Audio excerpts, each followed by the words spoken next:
धन निरंकार जी।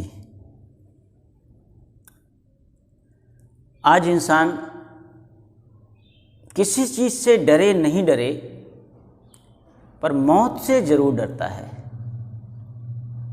और समझ ये नहीं आ रहा है कि जो चीज़ अकाट्य सत्य है उससे भला डर कैसा। एक उदाहरण के माध्यम से हम आपको बताना चाहेंगे। अच्छा, मान लीजिए आपके पास पुरानी साइकिल हो, कोई आए और कहे भाई साहब ये पुरानी साइकिल हमको दे दो, बदले में हम आपको नई साइकिल दे देते हैं। क्या करोगे आप? साइकिल फौरन दे करके नई साइकिल ले लेंगे। आपके पास मोटरसाइकिल हो पुरानी, आपके पास टेलीविज़न हो पुरानी, आपके पास फ्रिज हो पुराना, और कोई बाहर से आए कहे भाई साहब ये पुरानी मोटरसाइकिल मुझे दे दो, मैं आपको नई मोटरसाइकिल दे देता हूँ। ये पुराना फ्रिज मुझे दे दीजिए, मैं आपको नया फ्रिज दे देता हूँ। ये पुरानी टेलीविज़न मुझे दे दीजिए, मैं आपको एलईडी की नई टीवी दे देता हूँ। अभी आप क्या करोगे? उस बंदे को पागल समझोगे?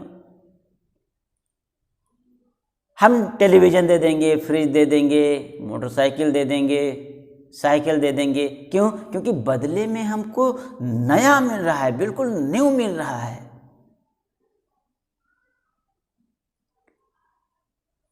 अब सवाल यह है कि हम मोटरसाइकिल पुराना देकर नया ले सकते हैं, हम टीवी पुराना देकर नया ले सकते हैं, हम फ्रिज और साइकिल पुराना देकर नया ले सकते हैं, लेकिन अगर हमारी शरीर पुरानी हो गई है, शरीर जर्जर हो गया है, 80, 90, 100 साल का होने जा रहा है, पर अगर ईश्वर कहे कि ये पुरानी शरीर मुझे दे दो, मैं आपको नई शरीर, बिल्कुल न्यू ब्रांड शरीर दूंगा, तैयार हो?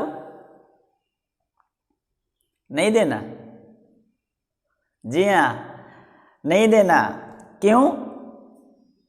मेरा बेटा छूट जाएगा, मेरी बहू छूट जाएगी, मेरी बेटी छूट जाएगी, मेरा पोता छूट जाएगा, मेरा मकान दुकान छूट जाएगा, मेरा खेत छूट जाएगा, मेरा व्यापार छूट जाएगा, मेरे रिश्तेदार छूट जाएंगे।